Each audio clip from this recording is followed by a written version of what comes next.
too many information, I can disconnect the cable if you want. So my name is Oren Rozen. I'm from eProc Solutions. Thank you for the time. I really appreciate that you decided to come to my session. What I'm going to show you today and talk about today is a unique solution of our company that gives something that is missing in the world, specifically on the help desk side, and how I can resolve problems when I have critical problems. Okay? Before I start with that, I want to start with like a small personal story, if you will. Okay? Not related to work. One of my hobbies, I am an instructor for off-road vehicles. Off-road instructor. Okay? I like to teach people how to ride, how to use the jeeps when they go to do trails on the off-road. I take people in groups of jeeps to trails. And one of the times when I took this group on a trip during night, it was full moon, started the trail about 8 p.m., going into the trail. It was amazing. Now, on the road, on a mountain, on a side of the mountain, right side, you have like a wall. On the other side, nothing. 100 feet, fall. So don't fall. But we are going on this road, and I'm leading. And then on the road, on the trail, I see that there is a missing piece of the road itself. Like there is a gap, like a hole. But it was wide enough so you can bypass it if you just get closer to the side of the mountain.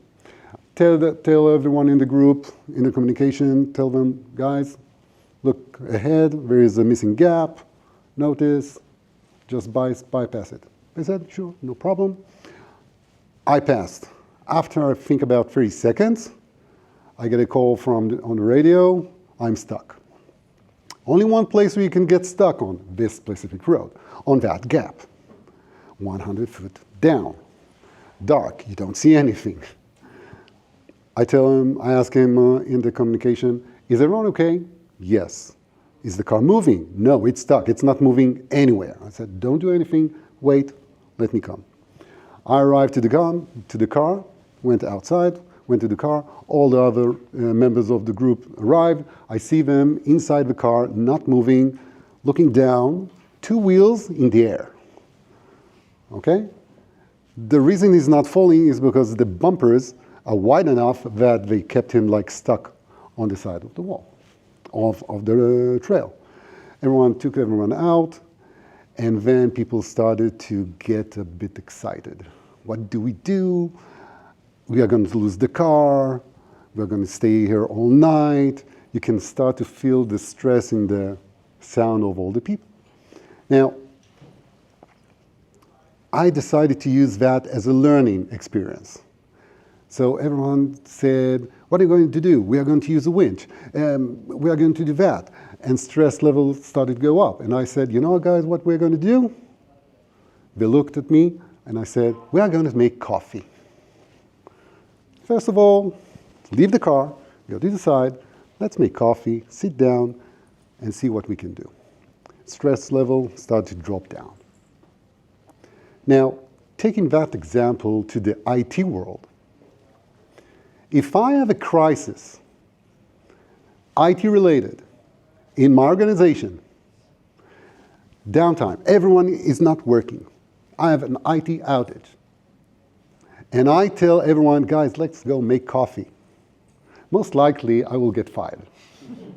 Okay? So, no, I don't have time to make coffee. The organization is not working. I need to do something about it. Okay? Now I'm in a panic mode. What do I do? How do I solve it? I need to use my own solutions that I have today in order to resolve it. I will talk about it in a couple of seconds. But think about the meaning of an outage, IT outage in a large organization. Hospital, 7,000 computers, 10,000 users, not working because of an IT outage. Doesn't matter what type. It can be anything, okay? Now I need to fix the problem. An hour of an IT outage, for a hospital with 7,000 computers is a loss somewhere around $300,000 an hour. It's a lot of money. We spend a lot of money on cyber solution and pray that we will never need to use that solution if I get hacked by anyone. But we don't spend a lot of money on solutions that can allow me to fix crises in real time, okay, because no one cares, no one thinks about it. But I want people to start to think about it. So you need to fix that solution. What do we have today? We have like application management, we have patch management, we have ticketing, we have remote control. Did I miss anything? I think that's it, basically. This is our main 4 solutions that we have. The rest are small tools, scripts, and such, okay? So let's start talking about different problems that can cause a crisis. So example number 1. Let's start with a small one, simple one. Let's talk about shortcut. Can a shortcut cause an IT outage in an organization? What do you say? Yes? No? Yes. Yes. It's a fact, but it's a yes because it happened to one of our customers about 2 years ago, 3 years ago. The main program, the main patient records program for the entire hospital that was started from that specific shortcut was damaged. Apparently, during the weekend, the team that was responsible for that program, okay, what they did, they basically set the wrong path on the shortcut itself. So anyone who tried double click on the shortcut went into nowhere. You got stuck. And I was there physically for another matter, not for that. But I see all basically everyone was on the phone ringing all the time, people was panicking, running from place to place, and they said, Oren, can you do something? Can you help us? Because eProc is basically managing that. And said, what, don't you manage the shortcut? Well, not this one, because it's very important to us. We went, great, so why don't you use eProc because it's so important? Well, we don't know. So, can you do something? Yeah. Took us like 1 minute, resolve the problem. Fact. So basically this is what eProc is doing, providing real-time solution to crisis. Not only crisis, also for real-time, any automation that you want. Okay? And eProc is basically targeting large organization. It's best work for large organization. Any organization that have thousands of computers, if you have 100 computers, well, less, because then you can go one by one and fix the problem. But if you have 10,000 computers, that's a bit of a problem. Let's take another solution. Problem. So people tell me, well, you know what? I don't need that because I have VDI or I have Citrix. My entire organization is working on Citrix or VDI. For me, it's the same. Great. So you have a golden image that every time a user or a machine starts up, it will always get that specific image. But what if that image is corrupted with a problem of one of the printer drivers? Every time a user tries to connect to that printer, run the driver, blue screen. Think about it in a server of Citrix server farm. You have 560 servers. Every time a user tries to log on, connect to the printer, blue screen. Citrix servers starting to fall from left to right. Okay? How do you solve it? I have a golden image. Let's set it up. Let's bring the old one. Guys, the process to do that takes time. Now remember, 10,000 computers, 1 hour, $300,000. I lose, even if I have an image. VDI, same situation. With eProc, I can resolve that problem like with a policy.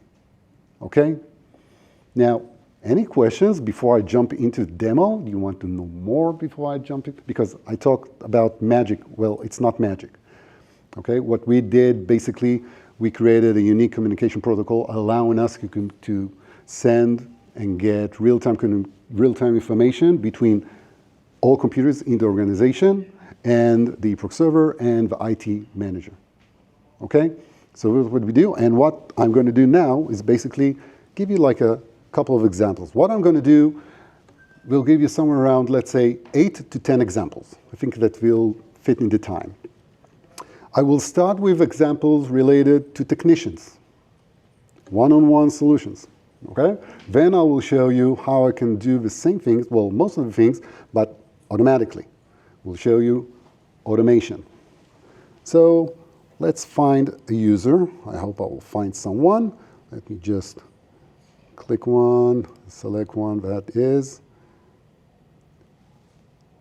Great, that's good. So a user called me, Avner. Avner tries to log on, okay? He tries to log on, he gets an error that he's locked out.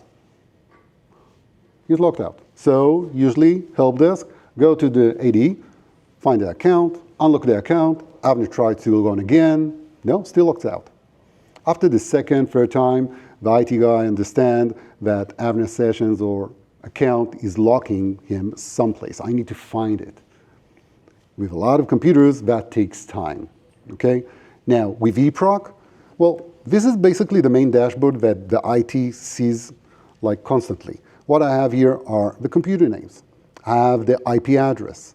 I can see the system uptime, information about the CPU, information about the memory, information about the disk. If I move to the side, I see information about the session, GP update, when it was done, go over, see Windows, a lot of information about the Windows operating system.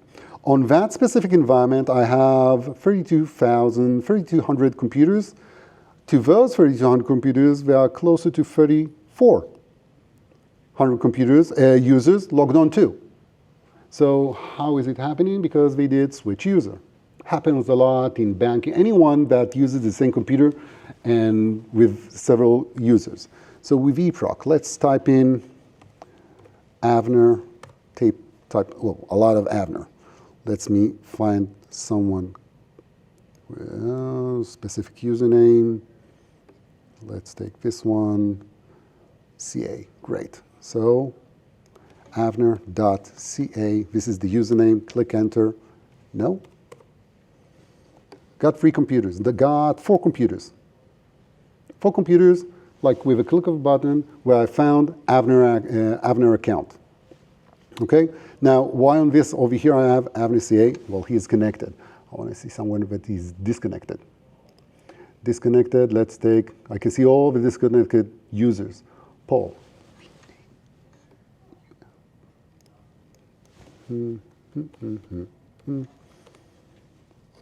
Paul, and again, a lot of sessions. Paul WO. Select someone else. Found Paul. This is the username.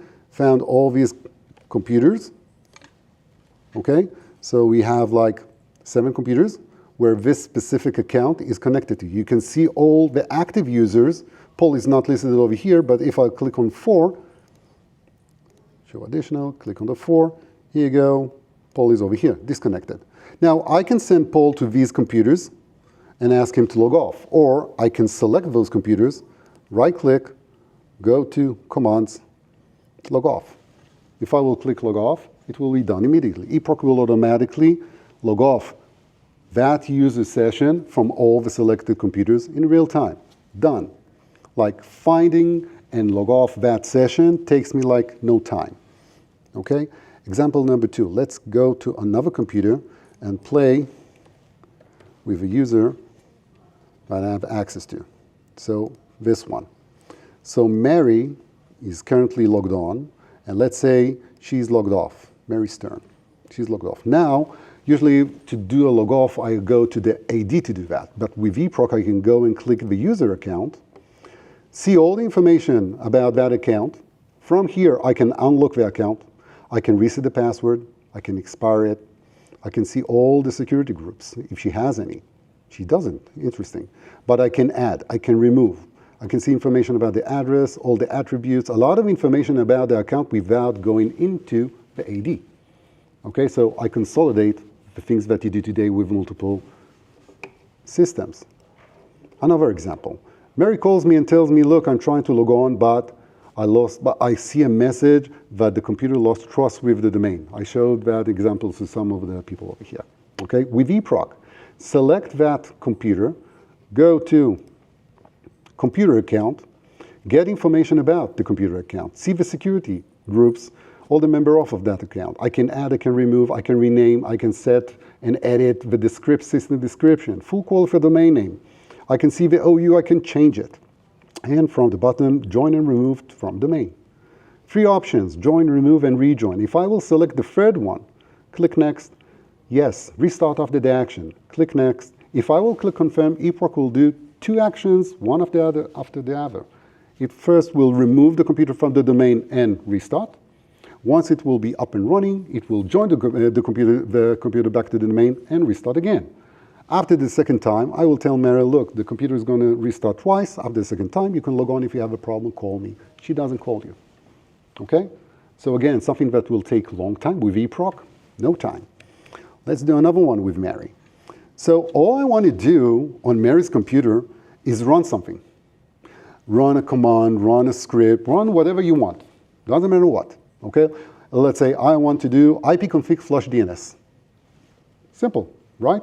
To do that, usually you will use psexe, or you will remote control that computer, OpenCMD, to do that manually.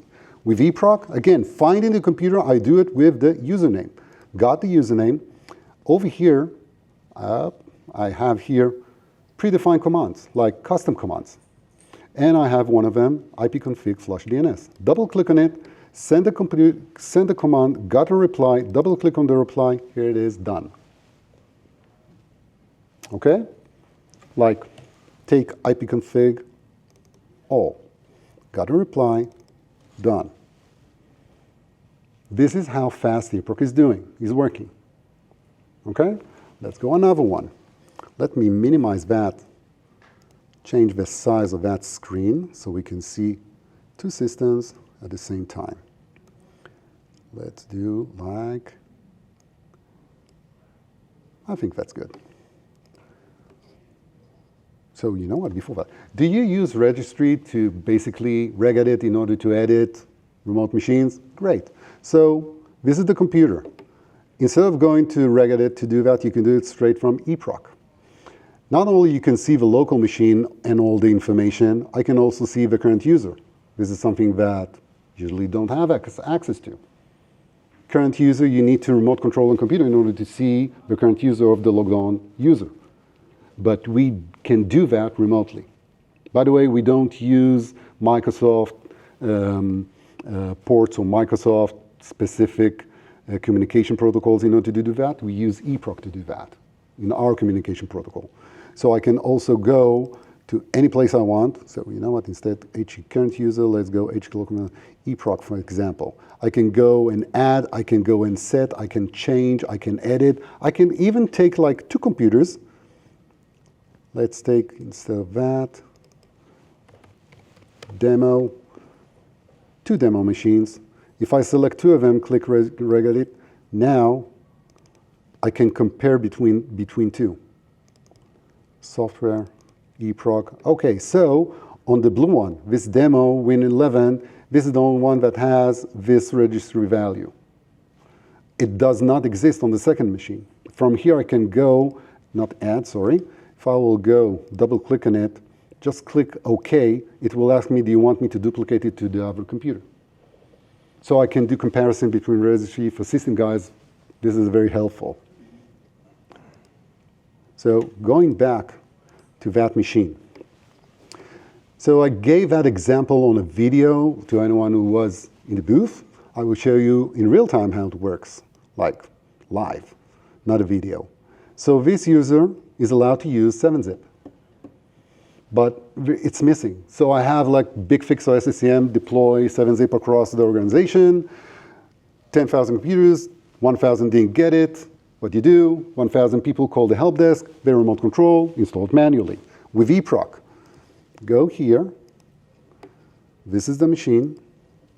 Over here, I will move that a bit to the side like that, and 7.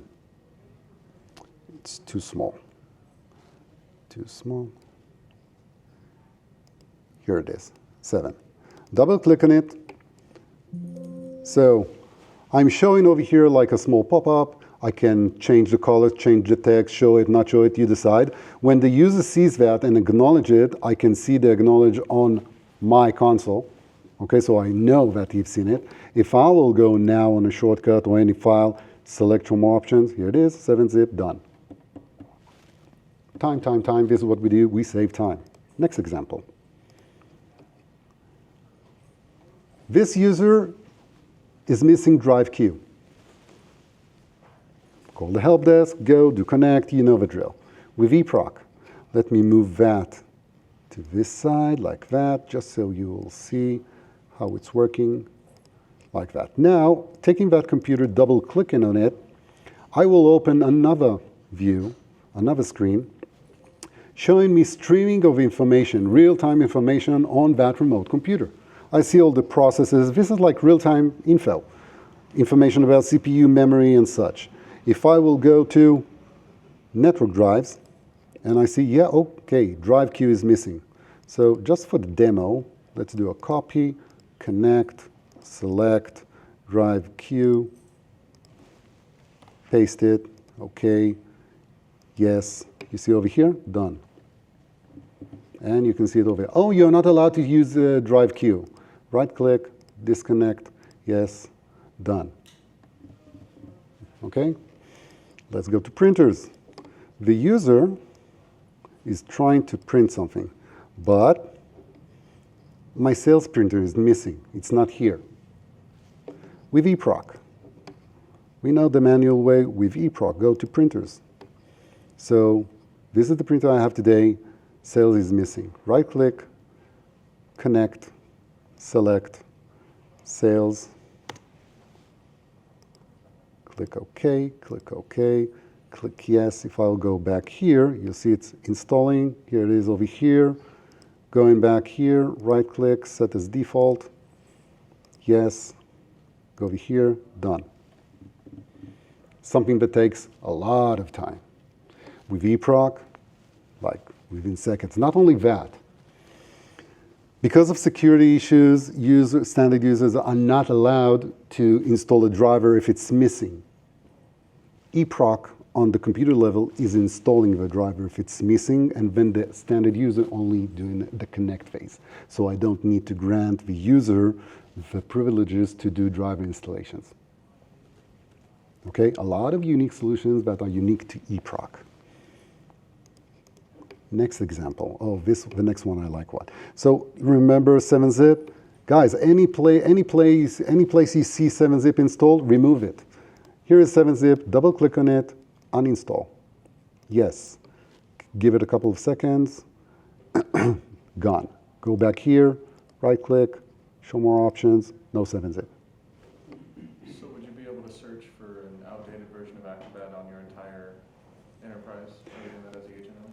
You can, but this is not the purpose of eProc. So if you are comparing it to any other deployment solution like SCCM, okay, we are not there.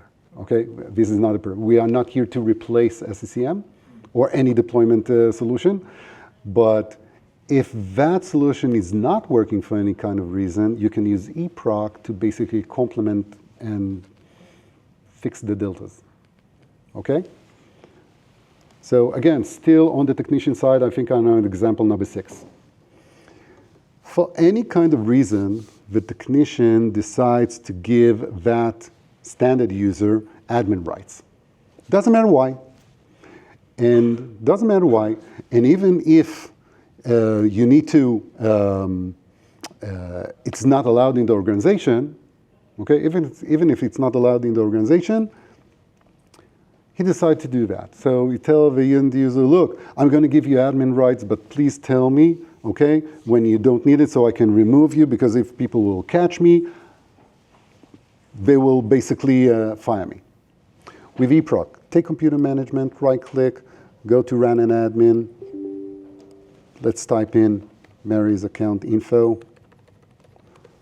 No, it's not working as it should because she's standard. With eProc, go to sessions, Mary, right-click, go to grant admin temporarily. Let's give her admin rights for 1 minute, click OK, click yes. Go back to, if I go to local admin, here I see Mary, she has 50-something seconds left. Go here, type in again, Mary,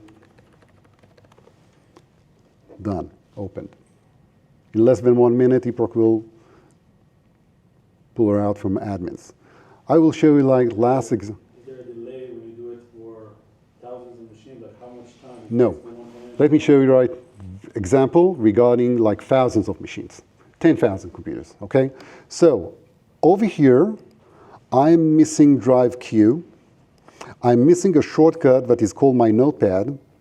If I will go to the red edit and go to, over here I have eProc test that should be 1, but it's not.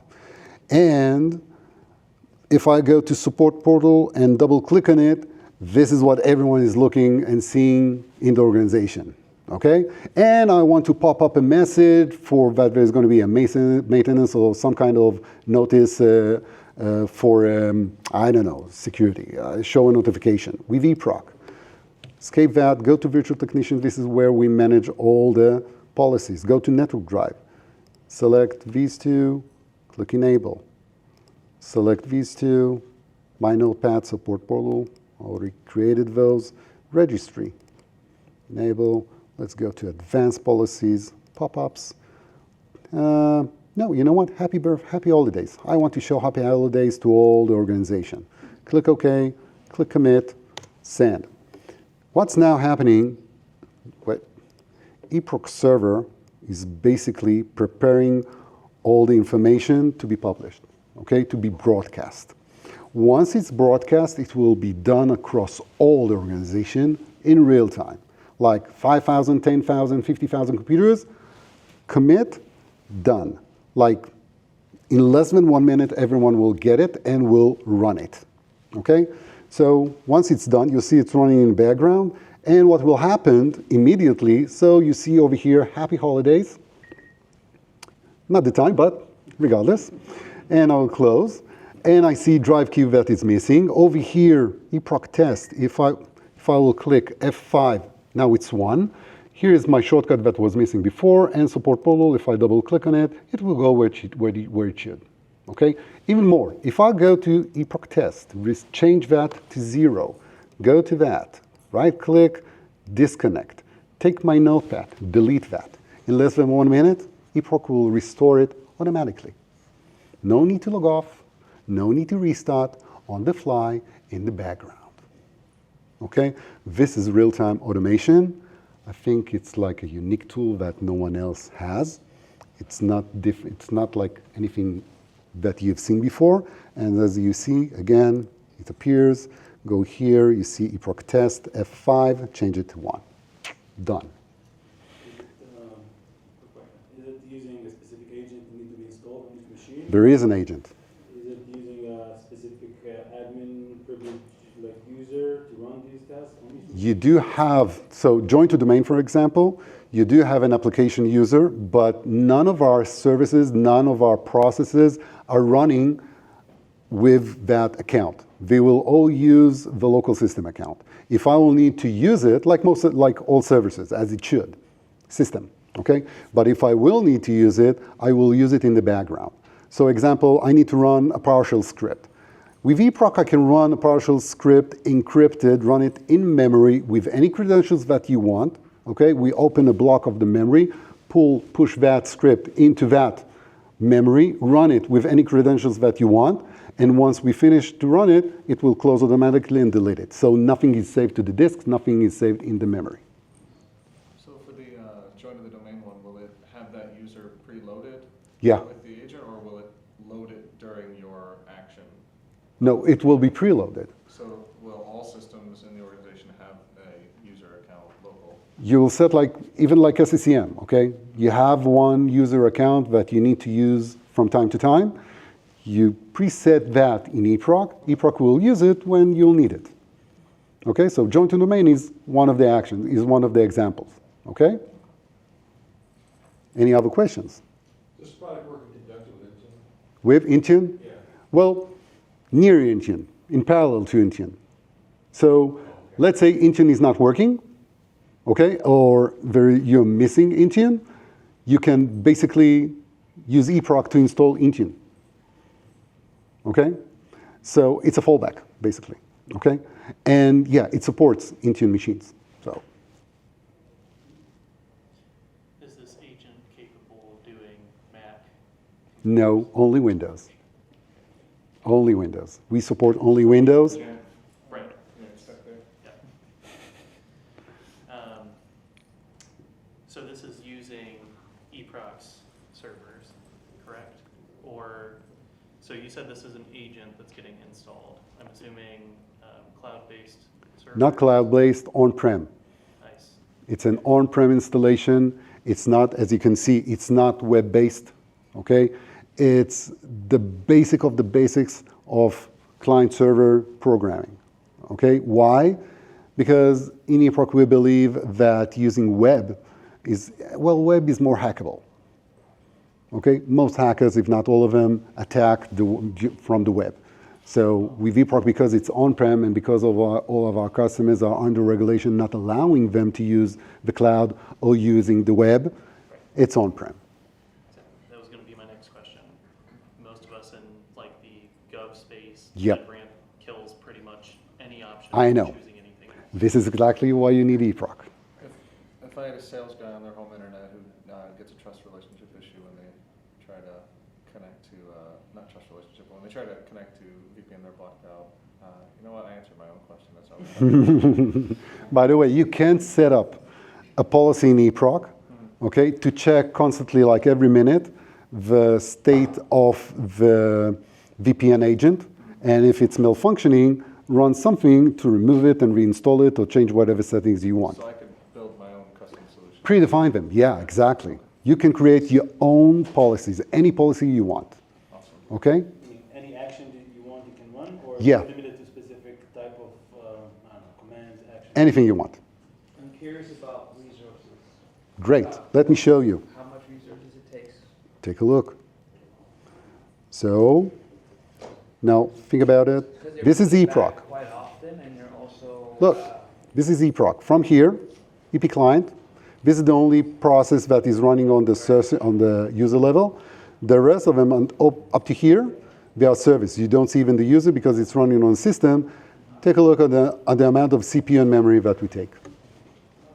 We are very, very, very small and very lean regarding resources, regarding communication. So I didn't tell before, but on the control center, over here, okay, like 3,000 computers, each computer report to eProc server every 1 minute. Basically, you have real-time info. I know, everyone tells me latency. No problem with latency. We basically, each computer push like somewhere between 5 to 10 Ks of data every 1 minute. We are smaller than Outlook. Okay? Can you limit that? Say if someone's like, oh, I'm at the cottage and I don't have any good internet signal and I want to just use Teams. Even with push signal, if it won't push, it will push on the next cycle. Okay? Because we are very persistent on that. And again, it's very small. It's only like 5 Ks. It's like, it's nothing. You mentioned that it's running on-prem. Correct. So what if it's someone working from home on a Like laptop? Zscaler. VPN. VPN. But the latency there, so if you run a command and it's, I don't know, somewhere in whatever, Doesn't matter. bad Wi-Fi, whatever it is. ADSL, okay? VPN. Like ADSL, 5 Ks. 5 Ks, like push every 1 minute. It's nothing. Okay? Again, So are you using just normal RDP to get into these machines, or does it No. have remote capabilities? Or no. These are the services that I'm showing over there. And we don't provide remote control. We don't use RDP. We created our own communication protocol. This is what allows us to do what you've seen over here. Okay, I didn't say, okay, but all communication from end to end, okay, is encrypted, application-based encrypted. So put a Wireshark on the computer, push flush DNS, okay? Wireshark will show you like strings. You won't get anything because it's encrypted. Write it again, run it again, you see different strings because we changed the code randomly all the time. Every time we send information, it's based on random code, again, based on our own communication protocol that we've created. Do you have any sort of patch management No. capabilities? No, too many applications like that. Again, this is something that no one else does. They don't do what we do. I'm sure you're familiar with Ninja, right? What? Ninja? They don't do that. They can do some, but not maybe all. They cannot push like any command in real time to 10,000 computers like that. They can't. So like, for example, we're using Screen Connect on 2,000 endpoints right now. Mhm. We're trying to find a solution to potentially replace Screen Connect. This would probably be a good solution minus the fact that we can't actually use it for Remote control. remote. Correct. Because we're trying to provide everything you need that don't require remote control. So you don't need remote control. Remote control takes time. Remote control means that you need someone approval with eProc to install a driver or printer. You don't need it. So why use remote control? So why not also do things that your competitors, or like Ninja or ThreatLocker? Why? Because there are so many of those and they have a lot of experience. Be like another one on that wagon. I don't want to be there. I want to be the fifth program So that you're you not will interested need. in their business? No. Okay. And they don't know how to do So my all the business. data's already there to do reporting and everything. This is like the next phase that we are going to. We are going to introduce something that is called Intelligence Center that allows you to create any query you want to get all the information that we already have. Okay. So that's going to be like Yeah, 'cause this reporting year. is really good, for sure. I know, it's going to be there. So if there are no other questions, guys, thank you very much for the How did time. you get the truck out? Sorry? How did you get the truck out? Oh yeah, how did you get the truck out? The truck? Yeah, the coffee didn't fix the truck though. The Jeep. Oh, I wanted to forget about it. So basically what we do, glad you asked it. Basically what we do, two cars on the opposite sides, 2 winches connected to the car, okay? One pulling, one pushing, okay? One releasing, not pushing. One pulling, one releasing, continuous strain tension on the lines, okay? Very slowly. By the way, coffee 15 minutes, put the winches, connect the winches, took about 5 minutes to get him out. So, but it was very nice to see it like 2 wheels on the air, like going like that. Yeah. Save the car. Thank you very much, guys. Thank you very much.